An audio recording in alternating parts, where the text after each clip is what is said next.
आज हम डिस्कस करेंगे class 10th exercise 7.2 question number 7। Find the coordinates of a point A where A B is the diameter of circle whose centre is 2, -3 and B is 1, 4। सबसे पहले figure बनाएंगे। हमें क्या दे रखा है, A B is the diameter, A B diameter दे रखा है और उसमें ये बोल रहा है कि सेंटर है 2, -3। सेंटर मतलब ये इसका मिड पॉइंट हो गया, ठीक है। इसको मैं सी से डिनोट कर रहा हूँ। कोऑर्डिनेट दे रखे हैं 2, -3 एंड बी इज 1, 4, ठीक है। वो हमें किसके कोऑर्डिनेट पूछ रहा है, ए पॉइंट के। तो मिड पॉइंट फॉर्मूला लगेगा यहाँ पे, late A B x1 y1।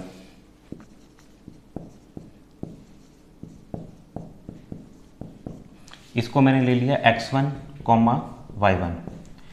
अब देखो x1 y1 है, ये हमारा x2 y2 है और ये सेंटर दे रखा है 2, -3। अगर मैं मिड पॉइंट की बात करूं तो फॉर्मूला होता है x is equal to x1 plus x2/2 और y होता है y1 प्लस y2/2। अब देखो ये मेरे को निकालना है, ये x1 है, ठीक है। तो यहाँ पे लिख लो x1 इज इक्वल टू, अच्छा ये x1 y1 तो ये कोऑर्डिनेट्स हो गए, तो सेंटर को x और y लेके चलेंगे, ठीक है। तो यहाँ पे 2 लिख लो, 2 is equal to x1 plus 1/2, ठीक है। दिस प्लस दिस अपॉन 2, तो क्रॉस मल्टीप्लाई हुआ, 2 × 2 4 बन गया और x1 की वैल्यू आ गई 4 - 1 3, ठीक है। सिमिलरली हम क्या लिखेंगे y वाले केस में, ये जो मिड पॉइंट है y वो क्या है -3, y1 प्लस y2 मेरा है 4, ठीक है। ये हमारा x2 y2 था, तो y2 आ गया 4/2, 2 × -3 कितना बन गया -6, y1 प्लस 4। यहाँ से हमारे पास y1 की वैल्यू क्या आई, -6 - 4 -10। तो उसने a के कोऑर्डिनेट पूछे थे x1 y1, तो a के कोऑर्डिनेट्स क्या आएंगे, x1 था 3 और x2 y1 था -10, 3, -10। ये आंसर आ गया हमारा इस क्वेश्चन का, ठीक है। ये कोऑर्डिनेट्स निकल गए ए के। Next question, question number 8।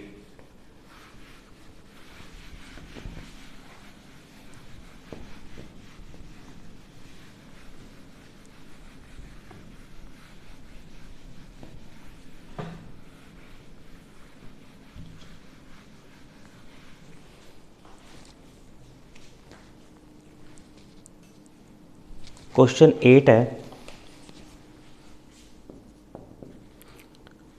If A and B are -2, -2 and 2, -4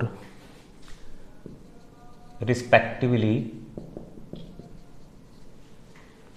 find the coordinates of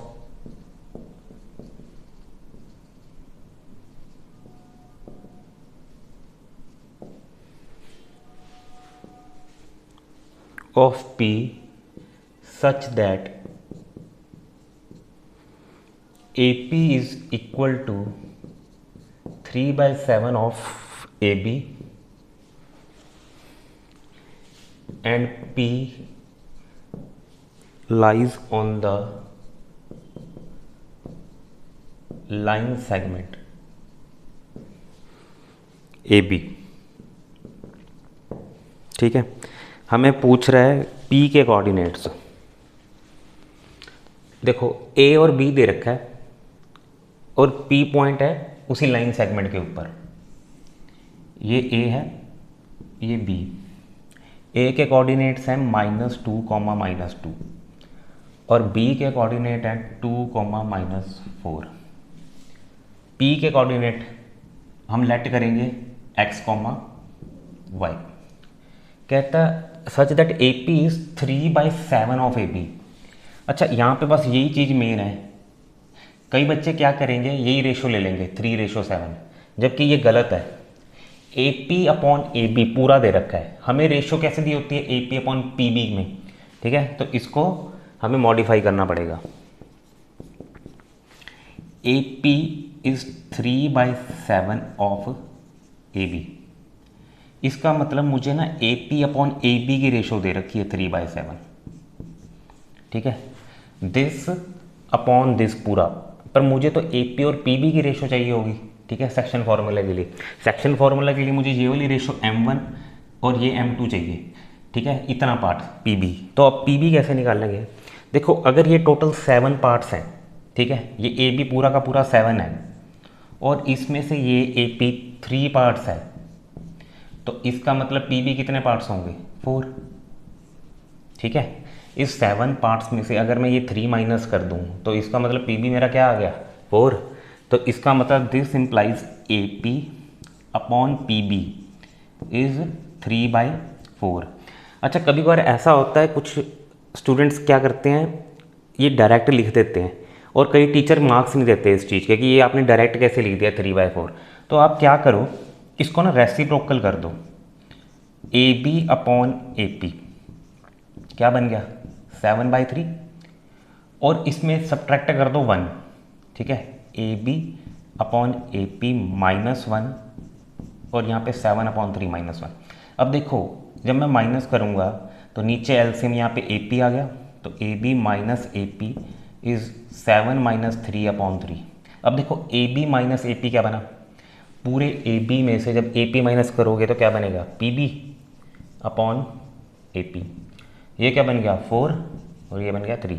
तो देखो, अगर मैं इसका रेसिप्रोकल कर दूं, ये देखो, ये A P upon P B है, तो इसको उल्टा कर दूं, ठीक है, क्या बन जाएगा? A P upon P B, और यहाँ पे भी रेसिप्रोकल होगा 3/4। ये दोनों सेम आ गए ना, देखो, ठीक है।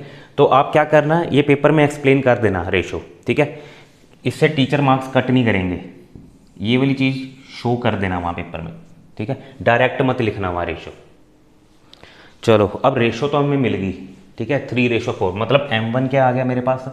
3 और ये आ गया 4। तो बस अब हमें कोऑर्डिनेट्स निकालने, ठीक है, पी पॉइंट के।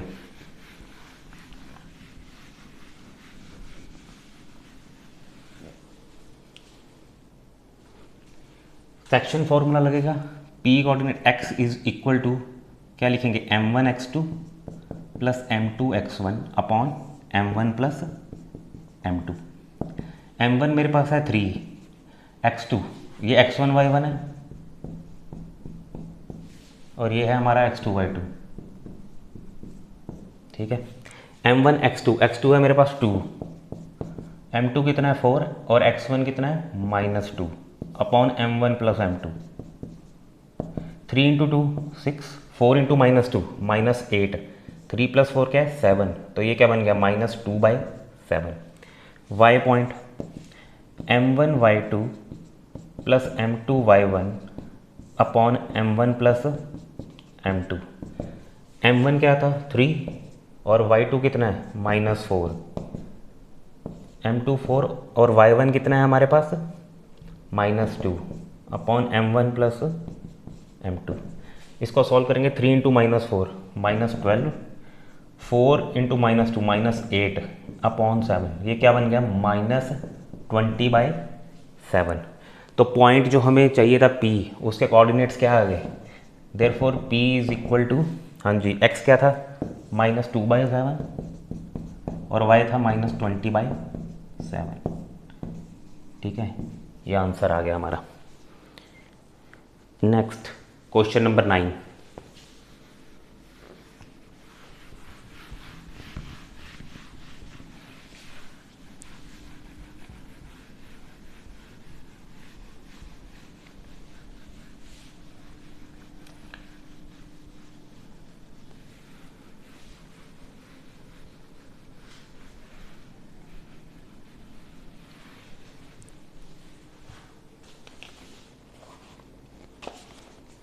क्वेश्चन नंबर 9 है, find the coordinates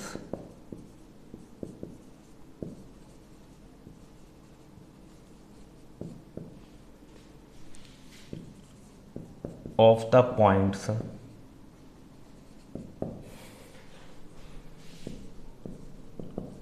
which divide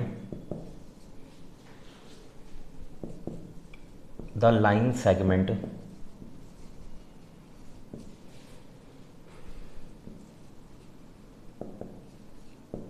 joining a minus 2 comma 2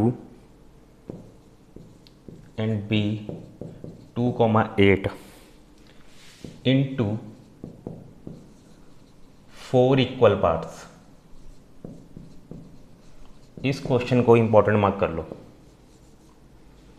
ठीक है। 4 पार्ट्स में डिवाइड करना है, ठीक है। लाइन सेगमेंट किसको? ए बी को। देखो कैसे करेंगे, पहले तो ये लाइन सेगमेंट जो है ए बी, पहले इसको ड्रॉ कर लो। ये ए और ये बी। ए के कोऑर्डिनेट्स हमें दे रखे हैं -2, बी के कोऑर्डिनेट दे रखे हैं 2, 8। अच्छा, 4 इक्वल पार्ट्स में डिवाइड करना है, ठीक है। पहले मैं क्या करूँगा, ये बन गया 2, ठीक है। अब इनके हाफ करेंगे तो ये इसका मिड पॉइंट और यहाँ पे इसका मिड पॉइंट। अब देखो ये 4 पार्ट्स में डिवाइड हो गया। ये अगर मैं पॉइंट लूँ P1, P2 और ये P3, ठीक है। ये फर्स्ट पार्ट, ये सेकंड, ये थर्ड और ये फोर्थ, ठीक है। अच्छा, आप ध्यान रखना, ये जो P2 है ये मिड पॉइंट है किसका? मिड पॉइंट ऑफ AB, ठीक है। ये याद रखना, ये पूरी लाइन सेगमेंट का मिड पॉइंट है, क्योंकि 2 इक्वल पार्ट इधर हैं, 2 इक्वल पार्ट इधर हैं। अब ये P1 को देखो, ये किसका मिड पॉइंट होगा? ये इस लाइन का होगा, AP2 का, ठीक है। This is mid point of AP2, ठीक है, क्योंकि इसके बीच में ये एक पार्ट और ये एक पार्ट। सिमिलरली ये जो P3 होगा, ये किसका मिड पॉइंट होगा? P2B का,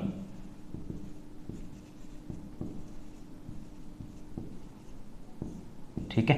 तो हम मिड पॉइंट फॉर्मूले से डायरेक्ट कर लेंगे। कुछ बच्चे क्या करते हैं, इसको सेक्शन फार्मूला से भी कर लेते हैं। जैसे कि ये एक पार्ट हुआ, ये 3 पार्ट हुए, ठीक है। फिर यहाँ पे ये 3 पार्ट ले लिए और ये एक पार्ट ले लिया कोऑर्डिनेट से। पर सबसे इजी मेथड है मिड पॉइंट फार्मूला, ठीक है। तो आप मिड पॉइंट से करना। अब देखो मुझे किसके कोऑर्डिनेट, सबसे पहले मुझे निकालने पड़ेंगे P2 के कोऑर्डिनेट्स, इस वाले के, ठीक है। तो ए, अब ये हमारा ए है, ये हमारा बी है। तो यहाँ पे मेरा ये x1 y1 है और ये x2 y2 है, ठीक है। तो कोऑर्डिनेट्स ऑफ P2, सबसे पहले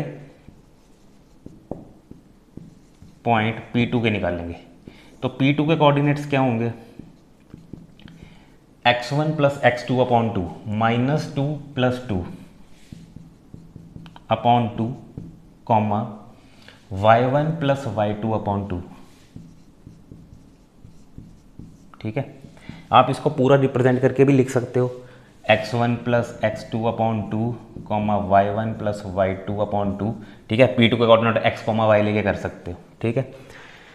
अब देखो -2 + 2 क्या होता है? 0, तो 0 अपॉन 2 और 10 अपॉन 2, क्या कोऑर्डिनेट आ गया? 0 अपॉन 2 तो 0 हुआ और 10 अपॉन 2 क्या बन गया?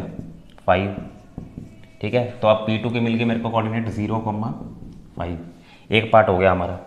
अब निकालने हैं P1 के, तो कोऑर्डिनेट्स ऑफ P1 क्या होंगे?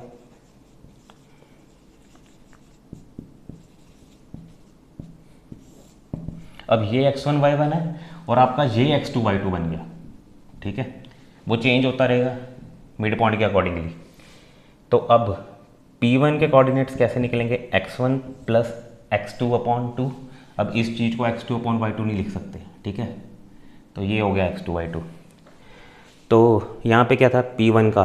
x1 + x2 -2 + 0 upon 2, y1 + y2, y1 क्या? 2, 2 + 5 अपॉन 2।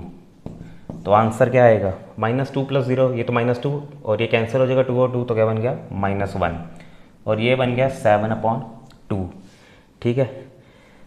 ये हो गए P1 के कोऑर्डिनेट्स। अब निकालते हैं किसके? P3 के, ठीक है। P2 भी निकल चुका है, P1 भी निकल चुका है, तो अब बचा कौन? P3, ठीक है। तो P3 के कोऑर्डिनेट्स क्या होंगे?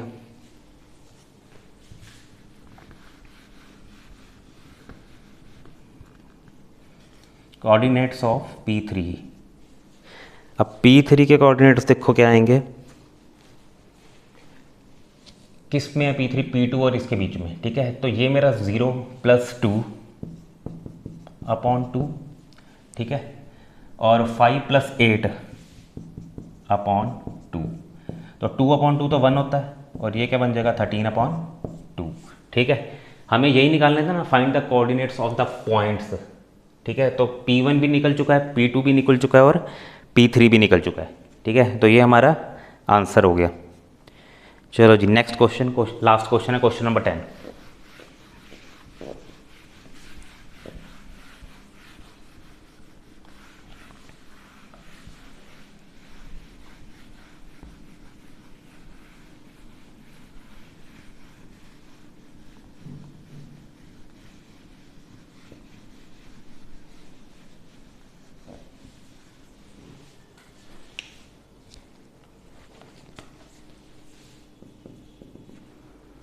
Find the area of rhombus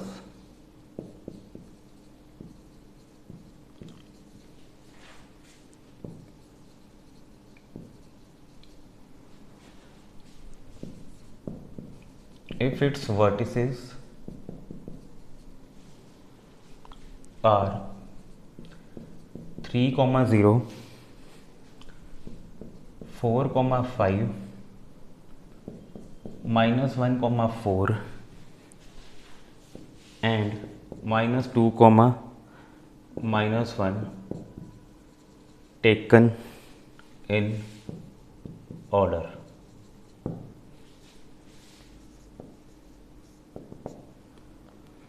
ठीक है, तो अब क्या करना है, सबसे पहले एरिया ऑफ अ रोम्बस का फॉर्मूला क्या होता है, पहले तो ये याद रखो। एरिया ऑफ रोम्बस होता है half d1 into d2। d1 d2 यहाँ पे क्या है, डायगोनल। ठीक है, अब पहले फिगर देख लो रोम्बस की।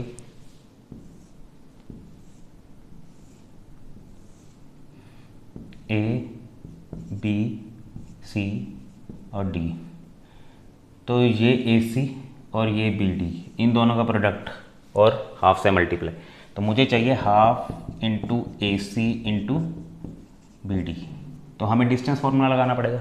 अब देखो पॉइंट्स एक ऑर्डर में लेंगे, इस ए पॉइंट को मैं लेट कर रहा हूँ 3, 0, बी को ले रहा हूँ 4, 5, सी को ले रहा हूँ -1, 4 और डी को ले रहा हूँ -2, -1।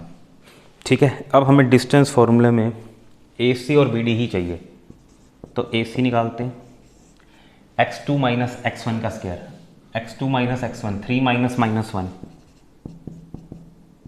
ठीक है, इसका स्क्वायर प्लस y2 - y1 0 - 4 का स्क्वायर, क्या बन जाएगा 3 + 1 4, 4 का स्क्वायर 16, 16 + 4 का स्क्वायर 16, तो 16 कॉमन ले लो, बचेगा क्या 1 + 1, तो ये बन गया 4√2। ठीक है, अब बी डी क्या है, x2 - x1 -2 - 4 का स्क्वायर प्लस -1 - 5 का स्क्वायर, -6 का स्क्वायर क्या होगा 36, और यहाँ पे भी 36। ठीक है, ये भी -6 हो गया, तो 36 को हमने क्या कर लिया, कॉमन ले लिया, 36 का अंडर रूट क्या आ गया 6 और रूट में क्या बचा 2। अब एरिया ऑफ रोम्बस में बस वैल्यूज ही पुट करनी है, हाफ इंटू ए सी इंटू बी डी, तो क्या हो जाएगा, ए सी की वैल्यू क्या थी हमारे पास 4√2 और बी डी की वैल्यू 6√2। ठीक है, ये कैंसिल, 2 × 6 12, √2 × √2 क्या बनेगा 2, तो आंसर क्या आ गया 24 स्क्वायर यूनिट्स। ठीक है, ये आंसर है। ठीक, तो इसी के साथ हमारी ये एक्सरसाइज कंप्लीट होती है। नेक्स्ट वीडियो में हम एक्सरसाइज 7.3 स्टार्ट करेंगे। ठीक है, थैंक यू।